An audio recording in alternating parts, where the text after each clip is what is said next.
선포해 주시겠습니다. 목사님 나오시겠습니다. 할렐루야.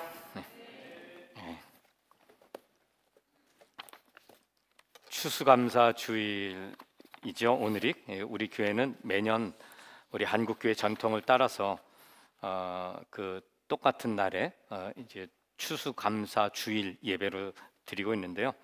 원래 이거 뿌리가 미국 청교도들의 그 미국에서 이제 도착했을 때 서바이벌 한 것을 감사하는 그 거기서부터 유래가 된 거죠. 그렇지만 우리가 추수감사 주일을 정해놓고 절기 예배를 드리는 것은 그 근원적인 의미라는 관점에서 볼 때 구약 성경에 기록된 수장절 혹은 초막절, 이 절기에 대한 하나님 명령이 있죠. 그 명령에 더 가깝다고 할 수 있습니다. 이 초막절 절기에 대한 하나님의 명령이 구체적으로 기록된 곳이 성경에 구약 성경에 두 군데인데 오늘 본문 신명기 16장에 기록돼 있고, 그리고 이제 또 한 군데가 레위기 23장 33절에서 44절 여기에 기록돼 있죠. 이 분량으로 보면 레위기에 있는 기록이 조금 더 길지만 그러나 신명기에 있는 기록이 레위기의 기록에 보충해서 그렇게 내용을 보면 되겠습니다. 저는 오늘 이 말씀을 통해서 여러분들이 믿음으로 살아가는 그런 신앙인의 가장 중요한 마음가짐 그리고 태도가 뭐냐 그랬을 때 그것이 하나님 은혜에 기쁨으로 감사하는 삶을 살아가는 것이다. 이게 정말 중요한 것을 여러분 깨닫기를 원합니다. 더 나아가서 하나님께 감사하는 것이 믿음의 공동체, 교회 공동체 안에서 어떻게 표현돼야 될까, 여기에 대해서도 여러분들이 하나님의 명령, 하나님의 말씀에 입각해서 분명하게 깨닫고 실천할 수 있기를 바랍니다. 오늘 본문의 핵심 주제가 바로 이것입니다. 인생을 농사로 비유했을 때 밭에서 얻는 모든 수확은 하나님께서 주신 복이라는 거예요. 그리고 이에 대해서 온전한 마음으로 기뻐하고 감사함을 믿음의 공동체, 교회 안에서 나눔을 통해서 하나님께 응답하라, 그렇게 리스판스하라, 이것이 오늘 이 본문 핵심 내용이고 주제라고 말할 수 있어요. 자, 그러면 오늘 이 16장 13절부터 17절까지에 담긴 이 말씀에 대해서 조금 자세하게 한번 살펴봅시다. 이 신명기 16장은 이스라엘의 모든 20세 넘은 그 남자들, 이 남성의 매년 3차례 하나님 앞에 나와서 절기를 지켜야 될 의무를 규정하고 있습니다. 그 순서는 뭐냐면 6월절, 이 16장 1절부터 8절, 그리고 그 다음에 77절 맥추절이라고도 하죠. 그 다음 9절부터 12절, 그리고 마지막 부분이 오늘 우리가 나눈 초막절 13절부터 17절까지가 되겠습니다. 이 세 절기는 이스라엘의 농업 주기와 반복되는 주기죠. 이게 밀접하게 연결돼 있죠. 먼저 무교절, 6월절 혹은 무교절이라고도 말하는 이 절기는 4월경에 보리 추수하는 때예요. 그리고 이 보리 추수는 이스라엘의 1년력으로 보면 이른 수확이라고 말할 수 있어요. 그리고 이제 그 다음이 바로 보리를 거두는 맥추절 또는 칠칠절, 이게 5월에서 6월. 이제 그 맥추절 요 때가 이제 밀추수와 관련되죠. 그러니까 4월은 보리 추수, 그 다음에 5월, 6월은 맥추절, 그래서 밀추수. 그리고 이제 본문이 다루고 있는 이 초막절은 9월에서 10월경, 그래서 처음에 보리 거두고 밀 거두고 그 다음에 이제 이 초막절에 올리브 또는 포도, 이런 그런 과실들, 밭에서 거두는 이런 작물들, 이런 것들을 거두어서 창고에 걷어들인다. 이게 바로 이 초막절 혹은 수장절이라고 그렇게 표현을 하고 있죠. 여러분, 그런 의미에서 이제 초막절이 수장절인데, 수장절이란 건 작년에 제가 추수감사절 때 이제 말씀을 드렸는데, 이 수장절이라는 게 창고에 걷어들여서 이렇게 재워놓다, 이런 뜻이 있죠. 그러니까 한 해의 농사 주기를 마무리하면서 신실하신 하나님께서 공급하셨어, 여기에 대해서 최고의 그리고 최종적인 그런 감사의 표현, 이게 바로 수장절이라는 의미에 담겨 있어요.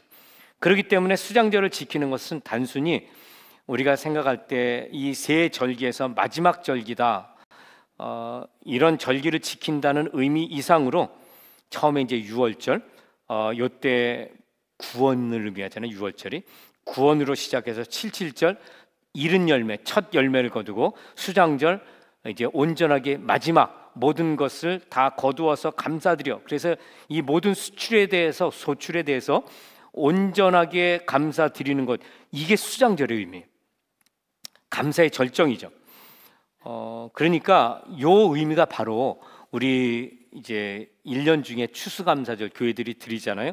요 의미와 가장 가깝다. 추수감사절의 가장 중요한 성경적 원형이 수장절이다, 이렇게 볼 수 있어요. 자, 그렇다면 이 수장절 혹은 초막절을 지키라는 하나님 명령에 담긴 그 의미가 무엇이냐? 첫 번째, 여러분들이 기억하실 것은 이건 하나님께 감사하라 하는 뜻이 있습니다. 하나님께 감사하라. 제가 이제 이 하나님께 감사하라 하는 이 주제를 가지고 좀 말씀드리려고 하는데, 이 절기가 수장절 혹은 초막절이라 그랬죠. 두 다른 이름으로 이렇게 표현되어 있어요. 근데 수장절은 무엇을 감사하라고 하는가? 또 초막절은 무엇을 기억하라고 하는가? 이제 요 면에서 우리가 한번 살펴보기를 원합니다. 자, 먼저 무엇을 감사라고 하나? 15절, 16절을 우리가 생각해 봅시다. 먼저 한번 읽고 살펴보도록 하죠. 15절을 보면은 이렇게 기록되어 있어요. 여호와께서 택하시는 곳에서 이레 동안 여호와 내 하나님께 명절을 지키라. 이는 여호와 내 하나님이 내 모든 소출과 내 손으로 행한 모든 일에 너희에게 복을 주시며. 제가 이제 이 대조 성경인데 조금 다른 버전으로 읽었는데 다시 한번 읽겠습니다. 15절 16절 내 하나님 여호와께서 택하신 곳에서 너는 7일 동안 내 하나님 여호와 앞에서 절기를 지키고 내 하나님 여호와께서 내 모든 물산과 내 손을 댄 모든 일에 복을 주실 것을 인하여 너는 온전히 즐거워할지니라. 너희 중 모든 남자는 1년 3차례. 자, 이렇게 해서 쭉 나가고 있죠. 자, 그런데 여기 보면은 무엇을 감사하라고 하나? 여기 보니까 그 이전의 소출, 그러니까 보리하고 밀하고 이것에 대해서 감사하고, 동시에 이 초막절이 되었을 때 지킬 것, 그것은 여기서는 이제 포도주 틀의 소출이라 그랬죠. 대표적으로 이스라엘이 농사하는데 가장 큰 게 이 밭에서 하는 게 이제 이 올리브 그리고 이 포도, 이런 것들이 이제 대표적인 작물이죠. 그래서 포도주 틀에 소출을 거두어, 이것은 밭농사 마지막으로 거두는 소출을 말하고 있어요. 이 시기에 이스라엘의 20세 이상의 성인 남자들은 7일 동안 초막을 짓고 거기서 거주하면서 그의 소출 전체를 감사하라, 이렇게 말씀하고 있습니다. 이게 이제 초막절, 수장절이에요. 그러면 여러분, 오늘 이제 첫 번째로 수장절, 이게 곡식과 그 다음에 모든 열매들을 거두어서 이렇게 저장하는, 이것을 기념하는 절기 수장절의 의미가 뭔가? 왜 하나님께서 특별히 수장절, 즉 농사에서 거둔 것에 대해 감사라고 명령하셨을까? 그 이유는 뭐냐면, 네가 손으로 수고한 대로 거두어 먹게 된 것이 여호와 하나님의 그런 은혜 때문에, 축복했기 때문에 그렇게 거두게 된 것이야. 이거를 깨달아 알라는 것입니다. 여러분, 가나안 땅은 비와 풍요의 땅이죠. 근데 그 가나안 땅의 사람들은 그렇게 해서 거둬들인 이 수확을 누가 주관하느냐? 그 땅의 신 바알을 그들이 생각해요. 바알이 그렇게 해줬다, 그렇게 믿어요. 바알 숭배의 땅이죠. 광야에서 만나와 메추라기를 먹던 이스라엘이 이제 막 농경사회를 진입하게 돼요. 사실 이 신명기는 그 땅에 들어가기 전에 너희가 그 땅에 들어가게 되거든 이것을 기억해 라고 미리 주신 말씀이에요. 그러니까 하나님께서 너희들 이 절기를 수장절로 지켜 할 때는 너희가 가나안 땅에 들어가게 될 때 맞닥뜨릴 그 위험에 대한 경고의 말씀이 여기 담겨 있는 것입니다. 그래서 너희가 그 땅에 들어가서 내 손으로 열심히 농사짓고 하면 거두게 되는 소출들이 그렇게 있는데, 보리를 거두게 될 것이요, 밀을 거두게 될 것이요, 그 후에 포도와 그 다음에 올리브, 이런 것들을 너희가 거두게 될 때 이것이 나 여호와가 너희에게 준 것이다 하는 것을 기억하라는 거예요. 그러니까 그 이면에 나와 있는 것은 너희가 그 수확을 거두게 될 때 그전에는 느껴보지 못했던 풍요를 너희가 누리게 될 것이야. 그전에는 너희가 맛보지 못한 것들은 너희가 실제로 맛보게 되고 소유하게 될 것이야. 너희가 창고에 거둬들인 그것을 보면서 기뻐하고 감사할 때 그것이 그 땅의 주인으로 여겨지는 가나안 부족들이 감사하는 바알이 아니라 바로 나 여호와다 하는 것입니다. 그래서 내 하나님 여호와 앞에서 즐거워하라라고 명령하신 것은 달리 말하면은 단순히 풍요로운 그런 수확에 대해서 감사하는 말이 아니라 그것은 너희가 농사하여 거둔 그 모든 수확이 바알이 준 것이 아니라 나 여호와 이스라엘의 하나님이 너희에게 준 것을 분명히 깨달아 알아라 하는 뜻으로 준 것입니다. 명령한 것입니다. 여러분, 이것은 반바알적이라는 거예요. 우상 숭배에 대한 강력한 경고이기도 해요. 그런 맥락에서 볼 때 이스라엘 백성들이 수장절을 지키는 그 행위는 그 자체로 이스라엘 백성들에 대한 여호와 하나님만을 믿어라, 여호와 하나님께만 영광 돌려라, 이 배타적 주권을 선포하는 이런 신앙 고백의 행위라는 것입니다. 이게 감사제의 의미예요.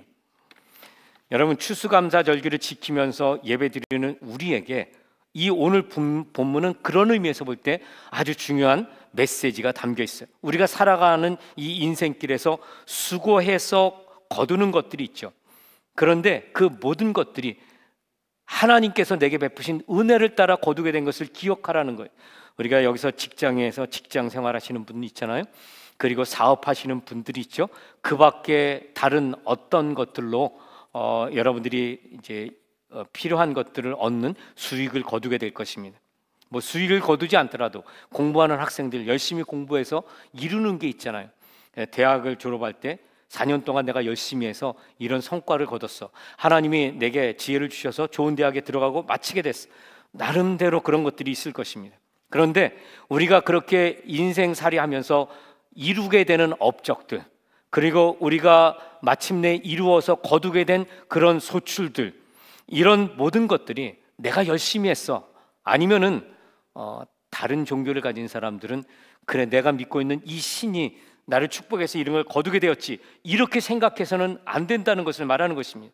비록 내가 땀을 흘려서 수고했지만, 그리고 내가 정말 성심껏 다 했고 머리를 썼어요.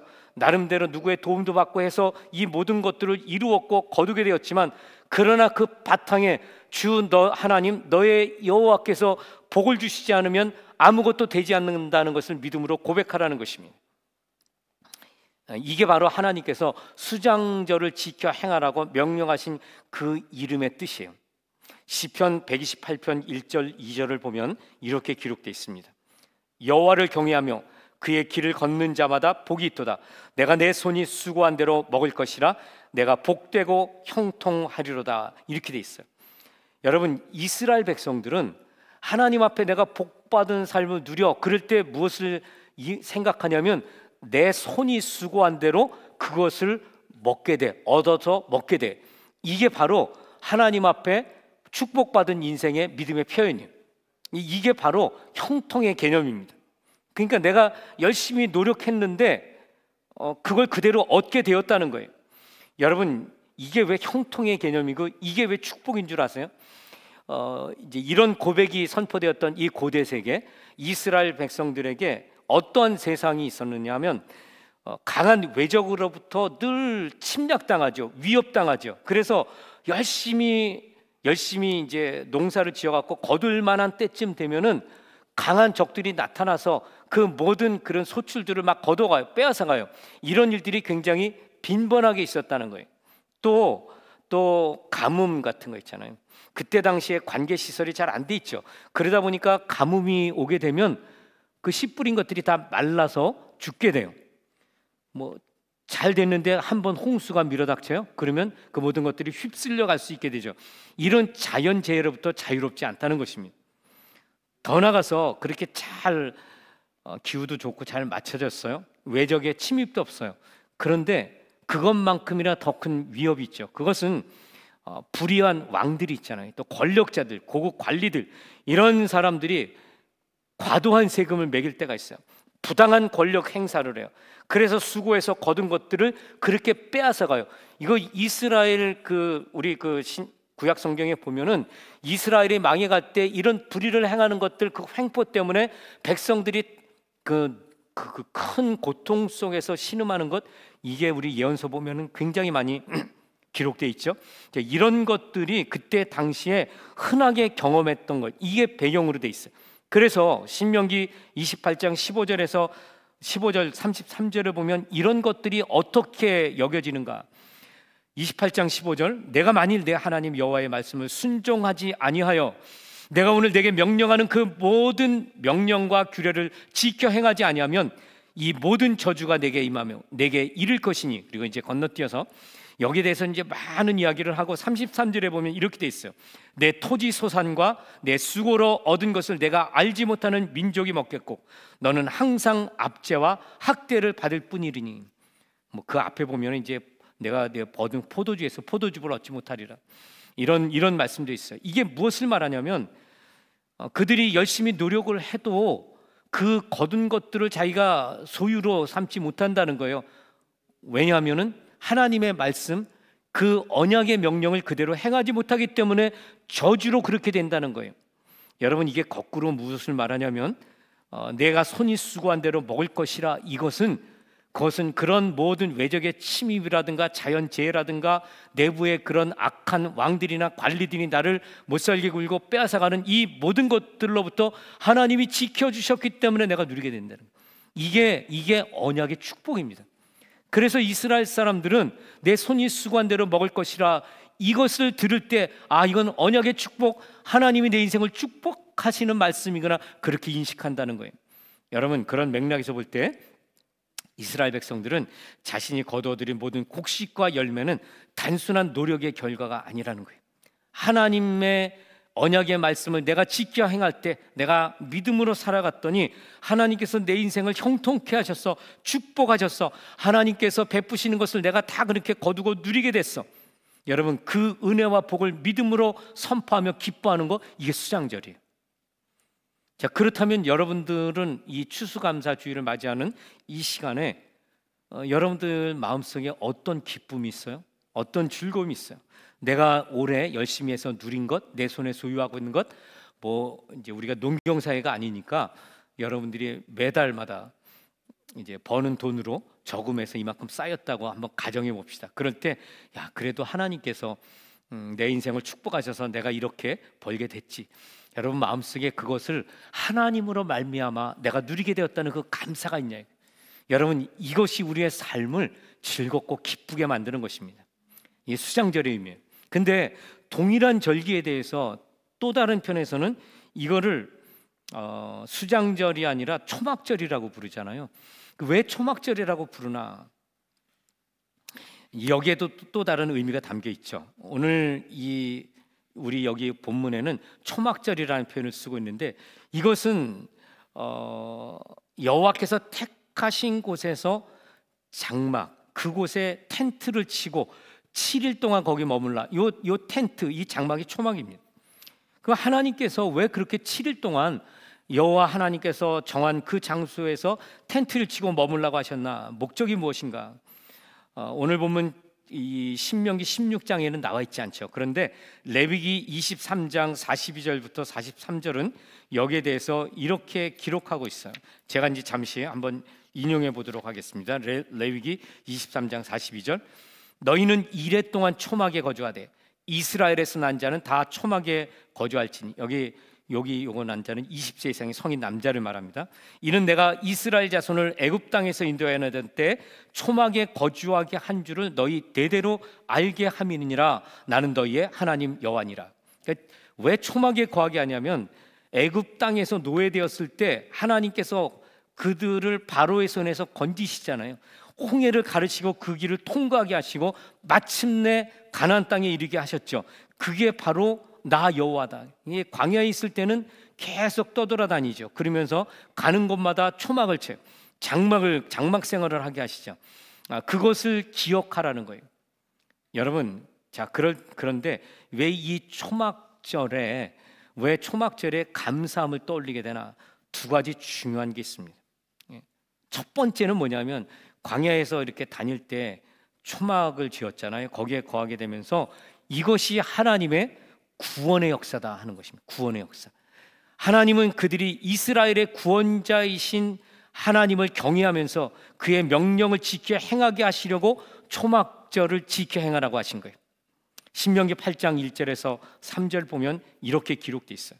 내가 오늘 명하는 이 모든 명령을 너희는 지켜 행하라. 그리하면 너희가 살고 번성하여 여호와께서 너희의 조상들에게 맹세하신 땅에 들어가서 그것을 차지하리라. 내 하나님 여호와께서 이 40년 동안에 내게 광야길을 걷게 하신 것을 기억하라. 이는 너희를 낮추시며 너를 시험하사 내 마음이 어떠한지 그 명령을 지키는지 지키지 않는지 알려 하심이라. 3절 너를 낮추시며 너를 줄이게 하시며 또 너도 알지 못하며 내 조상들도 알지 못하던 만나를 내게 먹이신 것은 사람이 떡으로만 사는 것이 아니요 하나님의 여호와의 입에서 나오는 모든 말씀으로 사는 줄을 내가 알게 하려 하심이라.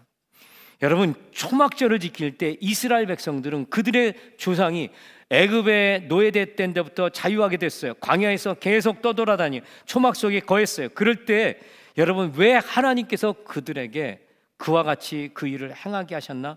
그것은 하나님이 구원자 하나님이시다 하는 거예요. 그런데 구원자 하나님께서 노예되었던 이스라엘 백성을 자기의 백성으로 삼으면서 하나님이 그들에게 왜 40년 동안 이 광야에서 초막을 짓고 거기서 살게 하셨을까? 그것은 유일하신 하나님 이스라엘의 여호와 하나님만이 그들의 구원자시요 구원하시는 그 하나님을 경외하라는 거예요. 그의 입에서 나오는 모든 말씀을 지켜 행하라는 것입니다. 그것이 유일하게 그들이 그 땅에 들어갔을 때, 가나안 땅에 들어갔을 때 내 삶이 형통하게 되고 내가 하나님이 베푸시는 그 귀한 은혜, 그 복을 누리는 유일한 길이다. 이것을 기억하라고 하나님께서 초막절을 허락하셨다는 것입니다. 여러분, 이건 굉장히 중요한 의미입니다. 하나님께서 우리에게 추수감사주일을 지키라고 하시잖아요. 그럴 때 우리가 이 감사주일에 내가 그래도 죽지 않고 살았어, 내가 그래도 이만큼 잘 먹었어, 그래도 내가 굶주리지 않고 여기까지 왔지, 이게 감사죠. 그러나 여러분, 그것만이 아니라는 거예요. 아까 제가 말씀드린 수장절의 의미, 내 인생의 주인은 하나님이시다. 내 손이 수고한 대로 먹게 하시는 것, 하나님이 나를 보호하셨어, 이끄셨어, 이 의미가 그 안에 담겨 있다는 거예요. 초막절의 의미, 더 나아가서 하나님께서 너의 구원자야. 너는 반드시 하나님을 경외해야 돼. 그리고 경외하는 하나님, 그 하나님의 명령대로 지켜 살 때 하나님께서 너의 모든 삶을 축복하실 거야. 여러분, 이게 추수감사절의 의미 안에 담겨 있다는 것입니다. 그런데 여기서 한 가지 더 있어요. 초막절의 의미. 그게 뭐냐면 7일 머무는 동안 기억해야 될 게 있어요. 그건 뭐냐면 그들의 조상이 애굽에서 노예가 되었잖아요. 종살이는 노예, 종이었죠. 그때 얼마나 고통스러웠겠어요. 힘들었잖아요. 그들은 그들의 주인인 애굽을 위해서 일해야 됐어요. 자신의 소유가 따로 없었던 거죠. 그들이 초막에 일주일을 거하면서 우리의 조상들은 그렇게 애굽 땅에서 신음하고 탄압받고 그리고 다 놓아버리는, 얻을 것이 없는 그런 인생을 살았는데 하나님께서 우리로 하여금 이렇게 풍요로운 땅으로 인도하셨다. 젖과 꿀이 흐르는 땅으로 인도하셨어. 그럴 때 그들이 기억해야 될 것은 뭐냐면 그와 같이 종살이하는 사람들, 그와 같이 사회적으로 약자들, 그들을 너희가 기억하라는 거예요. 그게 바로 오늘 본문 명령 14절과 연관돼 있어요. 거기 14절 보면 절기를 지킬 때에는 그게 이제 초막절이잖아요. 그 절기를 지킬 때 너와 내 자녀와 노비와 내 성중에 거주하는 레위인과 객과 고아와 과부가 함께 즐거워하라. 물론 여기 레위인은 이제 하나님의 종들이죠. 그런데 이들은 따로 그렇게 다른 지파들은 다 땅을 받았지만 그들은 그냥 흩어져 살잖아요. 그래서 하나님의 백성들이 거두어 들인 걸 가지고 섬길 때 그걸 먹고 사니까 여기 지금 넣은 것이고요. 나머지 보면은 이 객들, 고아들, 과부들 이런 사람들은 이방인들이고 그리고 사회의 약자들이에요. 그래서 이스라엘 커뮤니티 안에서 그들은 말하자면은 충분하게 누리지 못하는 그런 사람들이에요. 그러니까 이 초막절을 지키면서 우리의 조상들도 예전에 노예로 살면서 종살이하면서 정말 사회적으로 눌린 자들, 약자들이죠. 가난한 자들이죠. 결핍된 삶을 산 자들이었죠. 하나님의 은혜로 우리가 누리게 됐어. 이걸 기억하라고 초막절을 지키게 만든 것입니다.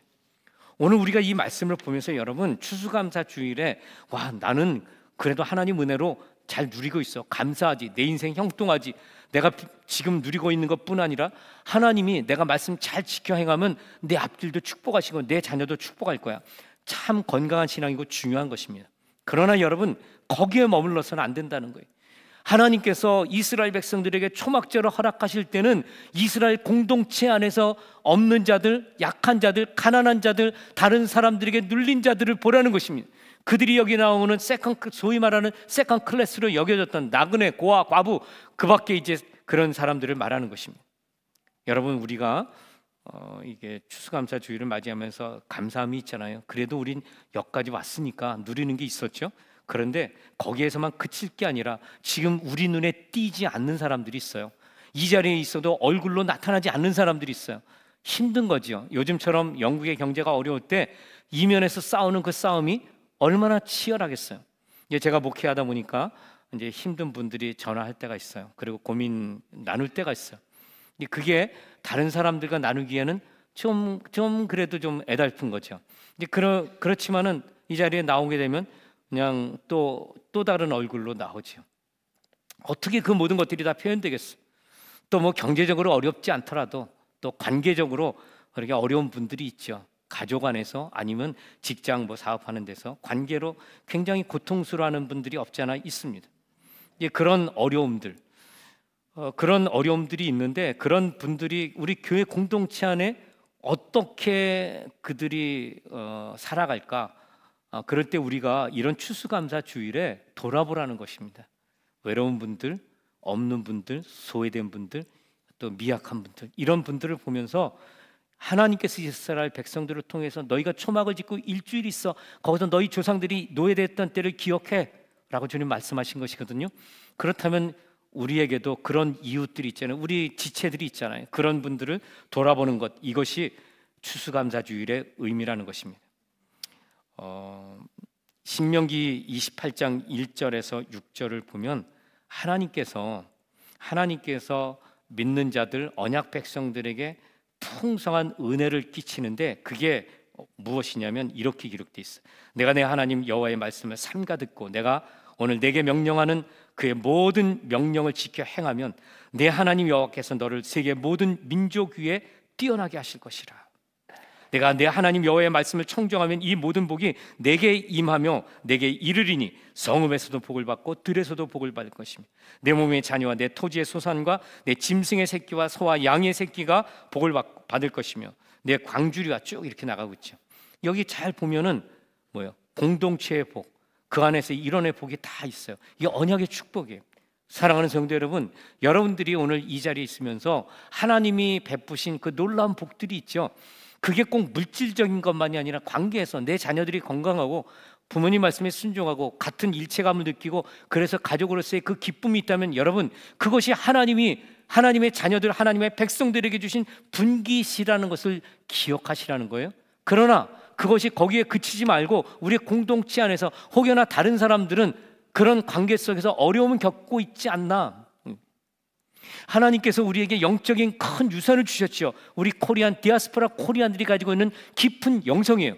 하나님이 그것 때문에 여러분들을 보내셨고 이곳에서 복음을 전하라고, 그리고 이곳 영국 땅에서 많은 사람들에게 위로의 통로, 축복의 통로가 되라고 우리를 보내주셨어요.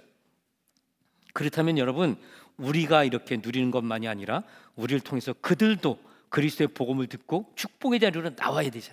위로를 받아야 되죠. 하나님께서 형통케 하시는 그 삶이 무엇인지를 우리의 삶을 통해 그들도 누리게 하라는 것입니다. 이게 바로 이 초막절의 의미예요.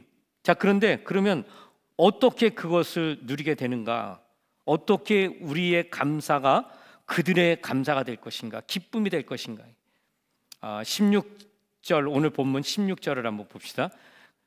이렇게 돼 있어요. 너의 가운데 모든 남자는 1년에 3번 곧 무교절과 칠칠절과 초막절에 내 하나님 여호와께서 택하신 곳에서 여호와를 배웁되 그랬잖아요. 그래놓고 빈손으로 여호와를 배웁지 말고 각 사람이 내 하나님 여호와께서 주신 복을 따라 그 힘대로 드릴지니라.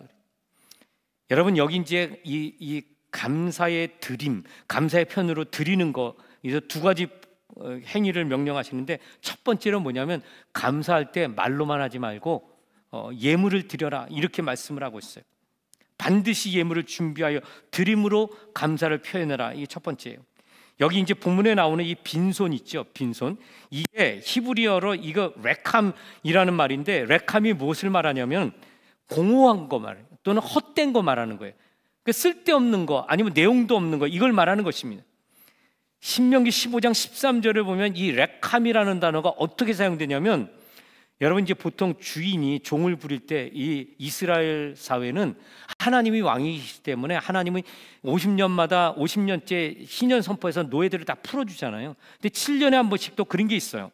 그래서 이 신명기 15장 13절 보면은 이 레캄이라는 단어가 주인이 자기 종을 해방시킬 때 빈손으로 가게 하지 말아라, 이럴 때 이 레캄을 써요. 빈손. 이게 무엇을 말하겠습니까? 6년 동안 죽도록 부렸어요. 많은 혜택을 받았어요. 섬김을 받았어요. 그러니까 그것에 대해서 야, 그것 때문에 내가 좋았어, 세워졌어, 하나님의 복을 누렸어, 이것을 헛된 것으로 여기게 하지 말라는 것입니다. 그렇게 하는 자는 수치를 당하게 될 것을 말하는 것입니다. 주인이 6년 동안 부려놓고 해방시킬 때 빈손으로 하게 되는 것은 주인의 수치라는 거예요. 그것은 뭐냐면 하나님께서 지난 그 세월 동안 너를 통해서 내게 복을 주신 게, 내게 베풀어 준 게 아무것도 없다는 그런 뜻이에요. 마찬가지로 오늘 우리가 하나님께 나갈 때 한 해를 돌아보면서 감사의 제사를 드릴 때 빈손으로 하지 말라는 건 무슨 뜻이냐면, 하나님께서 지난 한 해 동안 아무것도 베풀어 주지 않았다, 그래서 공개적으로 하나님의 그런 은혜에 대해서 무시하는 것, 공개적으로 의도적으로 그것을 없는 것처럼 여기는 것, 이런 행위라는 뜻이 여기 담겨 있는 것입니다. 더 나아가서 하나님과의 언약 관계, 이게 아무것도 아니라는 거예요. 그래서 빈손으로 하나님께 나온다는 것입니다. 여러분, 우리가 신앙생활하면서 특히 이제 오늘처럼 추수감사 주일 예배를 드릴 때 우리가 일상의 그런 생활 속에서 하나님이 내게 베푸셨으니까 내가 그래도 멀쩡하지, 이런 생각을 갖고 있는가, 이런 것들 때문에 감사하고 있는가, 여러분 한번 점검해 보시기를 바라요. 데살로니가전서 5장 18절을 보면 바울 사도는 이렇게 말하죠. 범사에 감사하라. 그러니까 모든 일에 감사, 이게 범사예요. 모든 일에 감사하라. 이것이 그리스도 예수 안에서 너희를 향하신 하나님의 뜻이니라. 여러분, 하나님은 모든 일에 감사하기를 원하세요. 사실 오늘 저는 거둔 것에 대해서 말씀드리고 있지만, 실제로 우리 신약 성경에 보면 하나님 나라 관점에서 우리가 우리 인생에서 굴곡이 있죠. 거기서 우리는 잃어버리는 것도 감사, 얻는 것도 감사, 넘어지는 것도 감사, 세워지는 것도 감사, 우리가 인생길을 걸어가면서 우리 눈에 보기에 마이너스인 것처럼 보여도 하나님은 그것을 통해서 플러스를 행하시는 분이므로 모든 일에 감사하라는 것입니다. 이게 믿음의 감사예요. 그러면 감사함을 드림으로 표현하라 그랬는데 얼마나 드려야 되나? 여러분 17절에 보니까 이렇게 기록하고 있어요. 각 사람이 내 하나님 여호와께서 주신 복을 따라 그 힘대로 드릴지라. 여기 두 가지 기준이 제시되는데, 하나는 뭐냐면 여호와께서 주신 복을 따라 드려라. 또 하나는 힘대로 드려라. 그러니까 내가 가진 힘대로 드려. 이 두 가지. 사실 이거 두 가지는 깊이 들어가 보면 한 가지입니다. 하나님께서 우리 살아가면서 각자 다르게 주신 분량이 있어요. 우리 믿음의 공동체 안에도요, 지식의 분량이 다른, 어떤 사람은 굉장히 많은 공부를 했어요. 어떤 사람은 별로 공부하지 않았어요. 어떤 사람은 굉장히 부자예요. 돈이 많아요. 어떤 사람은 가진 게 아무것도 없어요. 어떤 사람은 재능이 굉장히 뛰어나요. 어떤 사람은 영어로는 썸이라고 그러죠. 재능이 전혀 없어요. 이런 다양한 무리들이 섞여서 공동체를 이루고 있는 것입니다. 자, 그런데 그럴 때 우리가 하나님의 그러니까 믿음의 공동체 안에서 어떻게 우리가 드림으로 표현할까? 우리의 재능도 마찬가지고 시간도 마찬가지고 재물도 마찬가지예요. 어떻게 드려야 되나? 그런데 그럴 때 첫 번째 기준이 뭐냐면 여호와께서 주신 복을 따라 드리라는 거예요. 그러니까 재물이 많은 사람들은 많이 받았으니까 하나님의 많은 걸 예상해요. 가난한 사람들은 받은 게 별로 없으니까 예상하지 않아요. 어떤 사람들은 심지어 공동체 안에서 받아야 될 사람들이 있어요. 그렇지 않습니까? 우리가 지금 당장 먹고 살기 바쁘고 없으면 공동체 안에서 핍절한 사람이 없어야 되죠. 굶는 사람이 없어야 되죠. 그런 사람들은 마땅히 도움을 받아야 될 것입니다. 자, 이제 능력도 재능도 마찬가지. 우리 어제 우리 찬양팀 오랜만에 그 수련회 같은 모임을 했는데 참 은혜스러웠어요. 근데 우리가 공통적으로 우리가 고백했던 게 뭐냐면 예전에는 우리가 예배 드릴 때 하나님 그래도 좀 우리 풍성하게 예배 찬양 팀이 좀 세워져서 악기하는 사람도 있고 찬양 인도자도 그렇고 그렇게 해서 좀 팀이 아름답게 세워지게 해 주시라고 우리 기도 많이 했어요. 근데 어제 우리 이제 팀이 모여서 이제 나눔 시간을 하는데 어느 날 보니까 이게 다 채워진 거예요. 예, 우리 오늘은 이제 이거 뭐죠? 이거 갑자기 가운, 가운이라 그러죠. 이것도 했는데 우리 가인 자매가 이제 오늘 이걸 했어요. 그 우리 또 어느 때는 우리 이제 드럼도 하잖아요. 베이스 기타도 있죠. 그리고 우리 키보드도 있죠. 뭐 모르겠어요. 나중에 여기에 뭐가 더해질지 모르겠는데 나와서 하니까 한가득이에요. 그리고 어제 또 어떤 분은 이렇게 나눴어요. 아니 이제 여기저기서 활동하시는 분인데 그분이 이제 보니까 아니 이 교회는 송 리더가 찬양 인도자가 여러 사람 매주마다 바뀌잖아요. 계속 돌아가면서 로테이션으로 하잖아요. 언제 우리가 이렇게 풍성하게 되었을까? 근데 이거 하나님께서 그렇게 채워주신 것인데 재능에 따라서 하는 것입니다. 재능. 거기에 영적인 그런 성숙에 따라서 훈련받고 세워지죠. 그래 다 그렇게 훈련받고 세워진 지체들이에요. 이게 여호와께서 주신 복을 따라 그대로 행하는 것입니다. 제가 이제 이럴 때 좀 조심스러운 게 있어요. 그게 뭐냐면 여러분 뭐 잘 아시겠지만 또 우리 교회에 나오신 지 얼마 안 되는 분들도 있잖아요. 제가 목회하면서 거의 이제 30년 이렇게 되는데 그럴 때 제가 주일날 설교 안 하는 주제 중에 하나가 그게 헌금 설교예요. 우리 교회에서는 매년마다 딱 한 번 우리 재직 수련회 때 하고 그러다 어쩌다가 한 번 한 적이 있는 것 같아요. 근데 이제 이게 사실은 감사절기에 헌금 예물을 드리는 거잖아요. 제가 어떻게 보면 좀 알레르기 같은 게 있어요. 제가 청년 때 어릴 때부터 자랐던 그 교회가 그 목사님이 굉장히 헌금을 강조를 많이 했어요. 그런데 지금 이제 목회자가 돼서 돌아보니까 지나쳤어요. 그리고 은혜가 되지 않았어요. 제가 보니까 그때 당시에 막 500만 원, 1000만 원 작정 헌금 막 시키고 그러는데 여러분 제가 어릴 때 500만 원, 1000만 원이면 지금은 제가 모르겠어요 얼마나 큰 일인데 500만 원, 1000만 원이면 제가 보기에는 막 5억, 10억 될 것 같아요. 그 가난한 사람들을 제가 그때도 마음이 편치는 않았는데 저는 그게 얼마나 심각한 건지를 몰랐어요. 근데 나중에 이제 목회자의 길을 걷다 보니까 물론 믿음으로 하는 것은 하나님이 받으시지만 그렇지 못한 사람들이 할 때 얼마나 그게 큰 부담이 될까. 그러다 보니까 제가 이제 헌금에 대한 설교를 안 했죠 그동안. 제가 오늘 이 말씀을 전하면서 한 가지 생각한 게 있습니다.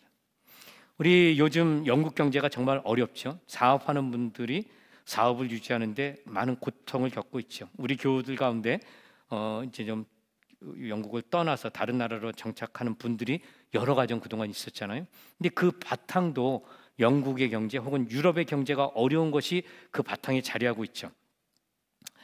제가 이런 상황 속에서 한 가지 중요한 걸 생각하게 됐어요. 우리가 하나님이 우리를 이곳에 보내주셨을 때 거기에는 디아스포라 한국인들의 사명이 자리하고 있습니다. 이게 아니라면 굳이 우리가 이 자리를 지킬 이유가 없는 거죠. 자, 그런데 이런 우리의 사명, 우리의 비전 이런 것들이 과연 이런 영국의 경제 상황 이런 것들로 좌절돼야 될 것인가 하는 것입니다. 우리 교회가 이제 다음 주일날 예결산위원회 하면서 내년 계획을 재정 계획을 세울 거예요. 그래서 이 주보를 보시면 알겠지만 늘 거기에 기도하면서 준비해서 우리 운영위원들, 재정부원들 다 기도하고 준비하는 가운데 참석하시라 이런 걸 써놔요. 근데 그 이유가 뭐냐면 우리가 내년에 도전이 굉장히 클 것입니다. 그 전에 뭐 좋았을 때는 그 다음 해에 더 큰 사역을 하니까 도전이 돼요. 지금은 우리가 계획한 것만큼 예상한 것만큼 다 할 수 있을까? 그런 면에서 도전이죠. 그런데 제가 이제 오늘 말씀을 준비하면서 이런 이야기를 드리고 싶어요. 하나님께서 우리를 이 땅에 보내주셨을 때 도전은 해가 갈수록 더 클 것이요 하나님께서 우리 교회를 축복하신다면 우리의 사역의 지경은 더 넓혀질 것입니다. 그렇다면 그런 상황에서 우리의 재정적인 필요를 하나님은 어떻게 채울 것인가? 근데 제가 우리 교우들 형편을 잘 알잖아요. 제가 그래서 지난번에도 우리 한번 끝장 봅시다. 저는 그렇게 나가겠다고 선포를 했는데 오늘 이 말씀을 보면서 다시 한번 제가 생각하게 됐어요. 여러분, 하나님께서 이 일을 행하실 것입니다. 그러면 거기에 따라야 될 게 무엇이겠어요? 여러분, 이 헌금하는 건 믿음으로 하는 거지 돈이 많다고 하는 게 아니죠. 이제 그런 면에서 저는 하나님께서 여러분들에게 하나님이 행하실 위대한 것을 꿈꾸며 바라보는 믿음을 부어주시라고 저는 믿습니다. 그리고 그것을 가능케 하는 성령의 능력이 임할 것이고, 그리고 때에 따라서 혹은 필요에 따라서 여러분들 가운데 사업하시는 분들, 직장생활 하시는 분들, 그 안에서 하나님이 복을 내려주시지 않으면 우리가 어떻게 감당하겠어요? 그래서 저는 오늘 이 말씀을 통해서 우리가 그렇게 이루신 하나님을 바라보자는 거예요. 비록 유럽 경제는 어렵죠. 영국의 경제 상황은 어렵습니다. 그러나 이런 상황 속에서도 우리를 택하시고 우리를 보호하시고 인도하시는 그 하나님께서 이 수장절, 추수감사절을 맞이하는 여러분들에게 모두가 다 똑같은 건 아니에요. 그러나 적어도 우리 교회가 해야 될 일이 크면 클수록 여러분들의 직장 생활과 여러분들의 사업과 그리고 경제 활동 위에 하나님의 기름 부으심 속에 복을 누리지 않으면 우리가 어떻게 그 일을 감당하겠느냐 하는 것입니다. 자, 그런데 우리 여러분 조심할 게 있어요. 이 원수가 가라지를 뿌려요. 하나님 나라를 이루는데 가라지를 뿌리는 게 있어요. 여러분, 그래서 11조 많이 하면 하나님이 복 주셔. 또는 감사 헌금 많이 내면 하나님이 그것보다 30배, 60배, 100배를 얻게 하시지. 이제 이런 생각 속에서 헌금에 그런 도전을 하는 그런 메시지도 많이 있죠. 돈에 대해서 그렇게 이야기를 많이 합니다. 여러분, 이런 말들이 틀린 것은 아닙니다. 우리가 정성껏 하나님 앞에 감사할 때 우리 주님은 그걸 어떻게 표현했냐면 하늘의 보화를 심는다 그랬어요. 거두게 되죠. 그 다음에 우리 주님은 그렇게 하나님 명령에 순종해서 우리의 것을 희생할 때 이 땅에서도 복을 누리게 될 것을 분명히 산상수훈에서 말씀하셨어요. 그러니까 이 말씀 맞는 말씀이고 진리입니다. 그러나 여러분, 이런 것들이 우리의 어떤 육신의 그런 욕망을 채우는 것을 수단으로 헌금을 생각하면 이것은 믿음이 아니에요. 이제 제가 좀 언급드리고 싶은 것은 여러분, 요즘 말하는 그런 부의 이동 막 이런 게 있어요. 신사동 운동이라는 용어를 만들고 신사동 운동을 주도하고 있는 피터 와그너라는 분이 부의 이동이라는 말을 만들었어요. 만들은지는 모르겠어요. 근데 아주 강력하게 사용하고 신사동 운동에 쫓겨나는 그런 리더들이 아주 흔히 사용하는 부의 이동이에요. 근데 그들이 말하는 이 부의 이동은 번영 신학을 포장한 것입니다. 번영 신학이 뭐예요? prosperity gospel 있죠. 소위 말하는 health, wealth gospel. 건강, 예수 믿으면 건강해지고 예수 믿으면 잘 되고 돈 많이 벌고, 이게 health, wealth gospel, prosperity gospel이라고 그러죠. 근데 요거를 포장해서 막 부의 이동. 여러분, 제가 아까 말씀 처음에 드릴 때 부의 이동은 지금 이 시대 이 하나님께서 말씀하시는 이 마지막 때의 그런 영적 부흥을 위해서 필요한 것입니다. 이건 사실이에요. 그렇지만 여러분, 이것이 번영신학을 말하는 건 아니에요. 예수 믿으면 잘 되고 예수 믿으면 건강하고 예수 믿으면 형통하고, 이런 형통의 신학과는 다르다는 거예요. 그들이 말하는 부의 신학은 뭐냐면 세상을 살다 보면 7개의 영역이 있다 그래요. 그 7개의 영역이 무슨 예를 들어서 정부, 이 권력을 말하죠. 경제, 가정, 종교, 교육, 예술연애 같이 가고요. 그 다음에 언론, 이런 굵직굵직한 영역에서 많은 장애들이 있죠. 여기에 하나님의 나라가 임하기 위해서 하나님의 그런 축복이 필요하다는 거예요. 그리고 그 축복의 통로가 부의 이동을 말하는, 그 물질의 복이 임할 때 그런 것들이 열린다고 그렇게 그들은 주장합니다. 그러니까 세상의 부가 악인들 혹은 불신자들로부터 이런 의인들, 소위 말하는 이 신사도운동 교회 추종자, 그들을 통해서 초자연적으로 그렇게 부어질 때 놀라운 그런 7개의 영역에서 하나님의 나라가 임한, 이게 신사도운동 원리입니다. 아주 중요한 필라 2개 중에 하나예요. 그런데 여러분, 이거는 번영신학입니다. 물질적인 축복이 하나님과의 관계의 올바름과 직결된다. 이런 척도가 된다. 그게 믿음의 행위다. 그것이 특별히 헌금과 연관되는 것. 이것은 진정한 복음의 진리가 아니에요. 그래서 우리가 이런 것들 때문에 우리가 기도할 때 하나님께서 우리에게 어떤 물질적인 복을 주시는 것을 꺼려하고 그런 메시지가 선포될 때 알레르기 반응을 일으키는 것과는 대별돼야 되는을 말하는 것입니다. 여러분, 오늘 우리 이 추수감사주일 예배를 드리면서 하나님께서 우리의 삶 속에 그동안 부어주신 그 은혜와 사랑을 우리가 카운트해 볼 수 있어야 돼요. 그리고 그것에 대해서 하나님은 너는 마땅히 내게 감사해야 돼, 그 말씀을 해. 우리가 열심히 노력하는 것도 필요하고 성실하고 근면하고 부지런한 삶이 필요하죠. 그러나 하나님께서 그렇게 부어주시지 않으면 우리가 누릴 것이 없어 하는 것을 기억해야 돼요. 더 나아가서 이 추수감사주의를 맞이하면서 하나님께서 마지막 때에 이루실 놀라운 부흥, 그것에 우리 교회가 초대받았기 때문에 반드시 우리가 나아가야 될 그 자리에 하나님이 부어주실 축복의 분량이 있다는 걸 여러분 확신하시기를 바라요. 그래서 우리가 그 가운데 여러분 하나님 앞에 정말 크게 쓰임받는 것, 하나님이 주신 분량대로 그렇게 쓰임받는 것, 여러분 이 비전과 이 꿈을 가지시기를 바랍니다. 이것을 누리기 위해서 여러분 믿음이 있으셔야 돼요. 거룩하셔야 돼요. 하나님 앞에 성결한 삶을 살아야 돼요. 세상의 가치관, 세상의 방법을 따라 살아서는 안 됩니다. 우리가 하나님 앞에 이렇게 쓰임받는 삶을 살기 위해서 물질의 복을 쫓아가는 삶을 살 때는 결단코 여러분들은 하나님의 길에서 떠날 것입니다. 우리가 어떻게 하나님 앞에 쓰임받는 그런 교회, 성도가 될 것인가? 그것은 우리의 영이 날로 더 새로워지는 가운데 거룩한 성도, 거룩한 교회, 성결한 삶을 살아가는 하나님 앞에 인정받는 그런 성도가 돼야 된다는 것입니다. 이것이야말로 하나님께서 하나님 때 하나님의 방법으로 우리 삶에 역사하시는 소위 말하는 Great Reversal이라고 그러죠. 놀라운 대역전이 우리 삶 속에 일어날 거예요. 저는 내년에 우리 교회도 마찬가지고 여러분들의 삶과 여러분들의 가정 속에 이런 놀라운 대역전의 기적이 일어날 것을 간절히 바라요. 하나님께서 행하실 놀라운 그런 능력의 결과입니다. 추수감사주의를 맞이하면서 여러분 다시 한번 부탁드립니다. 여러분의 영성을 깊이는 데 힘쓰십시오.